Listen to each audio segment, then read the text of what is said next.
We are back with some breaking news out of the courts. NBC News Justice correspondent Pete Williams is here with a new decision involving President Trump. Pete, what's up?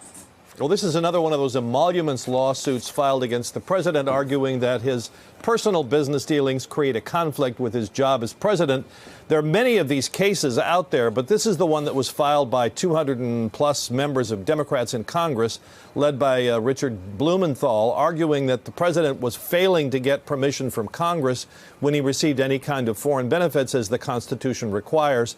And now a 3-judge panel of the D.C. Court of Appeals has unanimously thrown the lawsuit out. Basically, it says that the members of Congress don't have the legal standing to bring this lawsuit. And they go back to a Supreme Court ruling that tossed out a lawsuit a couple of decades ago filed by members of Congress challenging the president over the line item veto. What the appeals court says is that individual members of Congress, even a whole bunch of them, don't have the legal authority to assert all of Congress's authority. It'd be one thing for the House and Senate together to sue the president, but individual members of Congress can't do that, the court said. It says that they have basically individual members of Congress lack the standing to assert the interest of the Congress in the same way that a single House of Congress can't assert the interest of Congress as a whole. So it's tossed the lawsuit out. Now, there is another emoluments clause lawsuit still out there, the one filed by the attorneys general of D.C. and Maryland.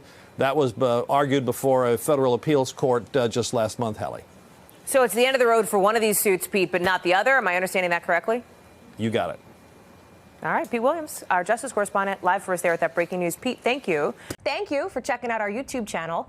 Why don't you subscribe? It's really easy. Just click on that button down there. And for more news from MSNBC, click on any of these videos here for the latest interviews and highlights. You can get more videos from MSNBC with our newsletters. Head over to msnbc.com/newsletters to sign up.